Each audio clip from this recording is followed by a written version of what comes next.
Hello friends, मैं देवेन आर्य और आज हम बात करने वाले हैं career option for bio student after class 12। यानी जो बायोलॉजी से क्लास 12 को पास कर चुके हैं उन स्टूडेंट्स के पास में क्या क्या कोर्सेज सामने हैं, किन किन कोर्सेज को करके वहां आगे भविष्य में नौकरी प्राप्त कर सकते हैं। क्या एमबीबीएस के अलावा भी, है ना, यदि एमबीबीएस में सिलेक्शन नहीं हुआ तो भी क्या उनके पास ऑप्शन है। इन सारी चीजों के बारे में बातचीत करेंगे क्योंकि क्लास 12 पास आउट होने के बाद में बायोलॉजी के बच्चे बहुत ही कंफ्यूज होते हैं, है ना। ये कंफ्यूजन हमारे समय में भी था जब हमने क्लास 12 पास की थी। कोई बताने वाला नहीं था, सभी यही जानते थे कि बायोलॉजी लेने के बाद सिर्फ हम डॉक्टर बन सकते हैं। लेकिन आज के वीडियो में हम आपको बताएंगे कि डॉक्टर के अलावा भी ऐसी सैकड़ों जो है जॉब्स होती हैं जो एक बायोलॉजी का स्टूडेंट कर सकता है। ऐसे सैकड़ों जो है पाठ्यक्रम होते हैं, सिलेबस होते हैं, जिनमें वो दाखिला लेकर अलग अलग डिग्रियां प्राप्त कर सकता है और अपने भविष्य को संवार सकता है। तो स्टार्ट करते हैं बिना देर किए। सबसे पहला आता है पहले नंबर पर, जैसे आप सभी जानते हैं, एमबीबीएस। एमबीबीएस यानी कि bachelor of medicine and bachelor of surgery, जिसे हम डॉक्टर कहते हैं। एडमिशन नीट की एग्जाम जो है क्रैक करने के बाद ही किसी, है ना, मान्यता प्राप्त आपकी यूनिवर्सिटी में या कॉलेज में दाखिला होता है जहां पर आप एमबीबीएस का कोर्स करते हैं। 5.5 साल इसमें लगते हैं आपको एमबीबीएस के कोर्स में। टॉप एमबीबीएस कॉलेजेस की बात करें तो एम्स जिसे हम कहते हैं, all India institute of medical science, जो दिल्ली में है। अगला जो है मेम्स, जिसे Maulana Azad medical college new Delhi में है। थर्ड नंबर पर आता है AFMC armed force medical college जो पुणे में है। और चौथे नंबर पर आता है BHU institute of medical science Banaras Hindu university Varanasi.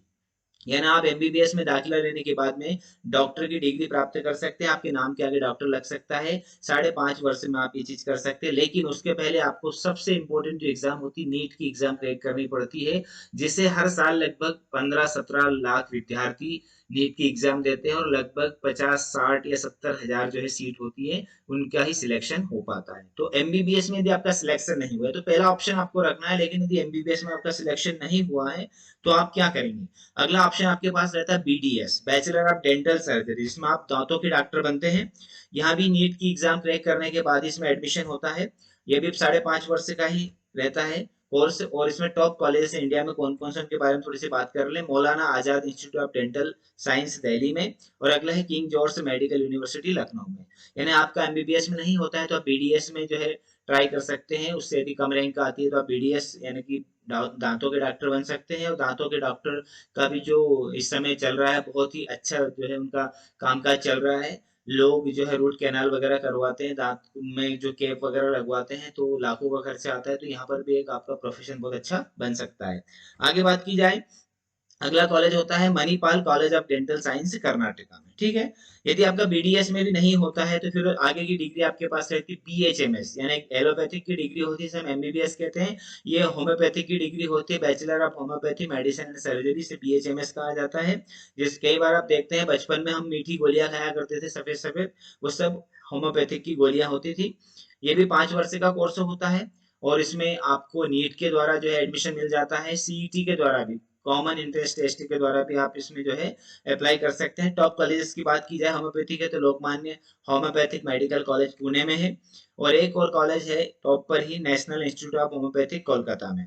तो आप यदि एमबीबीएस नहीं बनते हैं तो बीडीएस बन सकते हैं, बीडीएस नहीं बन सकते तो बीएचएमएस बन के आप होम्योपैथी के डॉक्टर बन सकते हैं। अगले नंबर पर आता है, यदि आप आयुर्वेद की जो है को मानते हैं और यदि आयुर्वेदिक डॉक्टर बनना चाहते हैं तो बीएमएस की डिग्री आपके लिए है, bachelor of Ayurvedic medicine and surgery. जैसे बाबा रामदेव जी इस समय चल रहे हैं ना, आयुर्वेद के दम पे उन्होंने अपना बहुत बड़ा एक एम्पायर खड़ा किया है। तो आप भी जो है आयुर्वेद की तरफ जा सकते हैं। 5 साल 6 महीने का आपका कोर्स रहता है। इसमें भी आपको नीट क्रैक करना पड़ता है या फिर सीईटी के द्वारा भी आपका एडमिशन हो सकता है। टॉप कॉलेजेस की बात की जाए तो institute of medical science IMS Varanasi में, और अगला है national Institute of Ayurveda Jaipur में। ठीक है। तो आप आयुर्वेद में भी डिग्री प्राप्त कर सकते हो, वो डिग्री भी आपकी एमबीबीएस के समकक्षी रहती है। और बहुत सारे आयुर्वेदिक हॉस्पिटल अपने इंडिया में है और वहां पर आसानी से आपको ज्वाइनिंग मिल सकती है, पोस्ट मिल सकती है, और यहाँ इस आधार पर भी आप जो है डॉक्टर की उपाधि प्राप्त कर सकते हैं। अगले नंबर पर आता है बीवीएससी, यानी कि bachelor of veterinary science. Veterinary का अर्थ होता है ऐसे डॉक्टर जो कि है ना हमारे आसपास के पालतू जानवर जो वगैरह होते हैं, गाय है, कुत्ते हैं, बिल्लियां हैं, इनकी जो इलाज करते हैं उसे वेटनरी डॉक्टर कहा जाता है। उसमें भी आपका एडमिशन हो सकता है। इसके लिए भी आपको नीट की एग्जाम क्वालिफाई करनी पड़ती है, या सीईटी के द्वारा भी आप उसमें एडमिशन ले सकते हैं। 5 साल का कोर्स आपका होता है।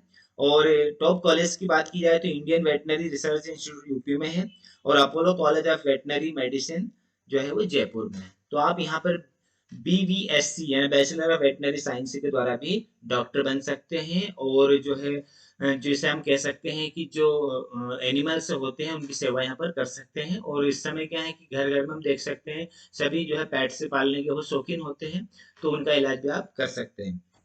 आगे बढ़ते हैं। अगला ऑप्शन आपके पास में रहता है पैरामेडिकल फील्ड में। ये तो बात हो गई आपकी नीट की एग्जाम के द्वारा यदि आपको एडमिशन नहीं मिल पाता है, सीईटी के द्वारा आपको एडमिशन नहीं मिल पाता, आप एमबीबीएस नहीं कर पाते हैं, आप बीडीएस नहीं कर पाते हैं, आप बीएएमएस नहीं कर पाते, आप बीएचएमएस नहीं कर पाते हैं, तो आप पैरामेडिकल फील्ड में जा सकते हैं, जहां पर B pharma bachelor of pharmacy की डिग्री आपको मिलती है। और इसमें क्या होता है कि आपको 4 ईयर का कोर्स होता है। ठीक है, सीईटी के द्वारा भी इसमें आप जो है सीईटी के द्वारा ही जो है आप इसमें पास आउट हो सकते हैं और इसमें एडमिशन मिल सकता है आपको। और 12th पास होने के बाद आपको डायरेक्ट एडमिशन भी परसेंटेज के आधार पर मिल सकता है। इसकी बात की जाए तो बी फार्मा के अलावा डी फार्मा भी होता है। डी फार्मा जिसको हम डिप्लोमा कहते हैं, बी फार्मा जिसको हम डिग्री कहते हैं जो 4 साल में होती है, और डी फार्मा जो होता है डिप्लोमा होता है जो सिर्फ 2 साल में पूरा हो जाता है। और इसके अलावा भी आप बीपीटी कर सकते हैं, यानी कि फार्मेसी के अलावा भी पैरामेडिकल फील्ड में आप जा सकते हैं। यहाँ भी मेडिकल जो है ब्रांच की एक जो है सब ब्रांच होती है बीपीटी। बीपीटी का अर्थ होता है बैचलर ऑफ फिजियोथेरापिस्ट। फिजियोथेरापिस्ट यानी कि जो आपकी जो फिजियोलॉजी जिसको हम कह सकते हैं फिजियोथेरेपिस्ट, यानी किसी के एक्सरसाइज वगैरह फिजिकल रूप से करवानी होती है, किसी के हाथ और पैर में मोड़ वगैरह आ जाती है, कुछ भी हो जाता है, तो उनके डॉक्टर आप बन सकते हैं। 4 ईयर का कोर्स होता है। आप फिजियोथेरेपिस्ट बनकर भी अपनी सेवा दे सकते हैं, और अच्छा खासा प्रोफेशन है, एक सम्मानजनक पोस्ट होती है, इस पे आप जा सकते हैं। तो पैरामेडिकल फील्ड में हमने 2 ब्रांच की बात की। आगे बढ़ते हैं। अब बीएससी बायो, जो स्टूडेंट जिनके पास बायो होता है, 12वीं जो जिन्होंने बायोलॉजी सब्जेक्ट से की है, उनके पास बीएससी करने के भी ढेरों ऑप्शन होते हैं। बीएससी बहुत तरह से बीएससी हो सकती है, जैसे बैचलर ऑफ साइंस हम कह सकते हैं। तो पहली जो बीएससी होती है वो तो होती है बीएससी प्लेन, जिसमें आपको बॉटनी, जूलॉजी और केमिस्ट्री पढ़ना पड़ता है। ठीक है। और इसके बाद में बायोटेक्नोलॉजी होती है। बायोटेक्नोलॉजी में आपका यदि सिलेक्शन हो जाता है, बायोटेक्नोलॉजी से बीएससी कर लेते हैं, तो फार्मा रिसर्च और फूड प्रोडक्शन में आपकी जॉब लग सकती है।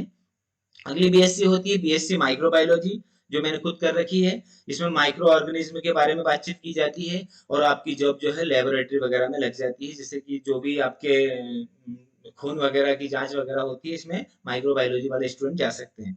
आगे बीएससी होती है क्रिमिनोलॉजी। क्रिमिनोलॉजी का अर्थ ये होता है कि जैसे फोरेंसिक लैब वगैरह में हम देखते हैं सीआईडी वगैरह है ना, उसमें कहते हैं ना कि दया जो भी हम इसका जांच करनी पड़ेगी, इसमें जो फिंगरप्रिंट की जांच करनी पड़ेगी, तो इस प्रकार की जॉब के लिए आपको बीएससी क्रिमिनोलॉजी में करनी पड़ती है।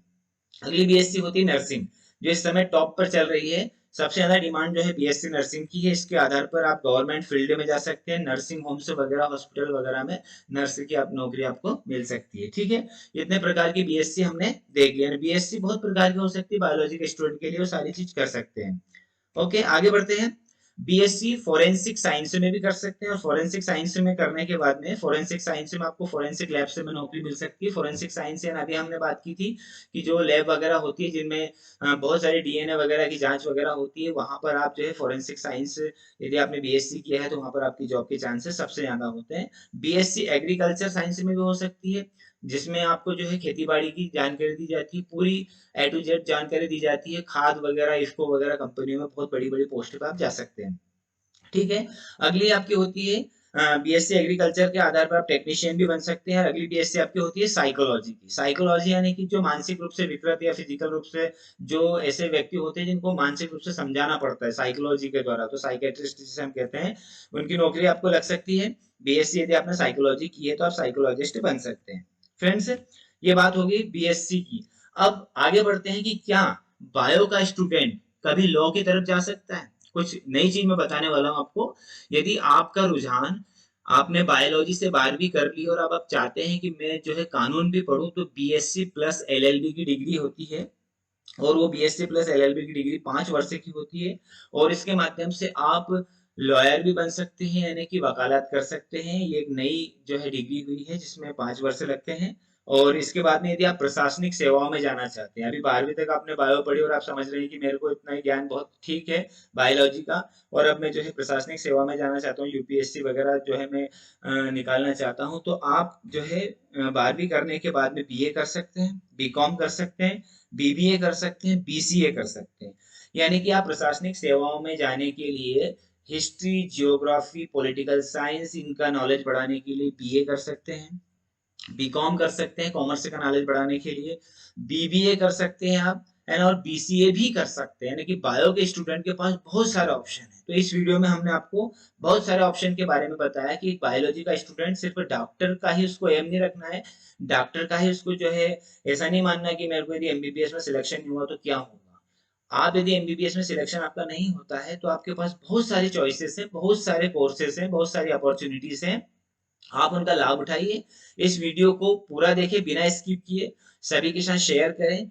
यदि आपको जानकारी अच्छी लगी, आपको वीडियो में कुछ अच्छा लगा, कुछ नई जानकारी मिली हो, तो प्लीज इसे लाइक जरूर कीजिएगा, दोस्तों के साथ शेयर जरूर कीजिएगा, और मेरे चैनल को सब्सक्राइब कीजिएगा। मिलते हैं अगले वीडियो में, तब तक के लिए stay home, stay safe. Thank you very much for watching my video.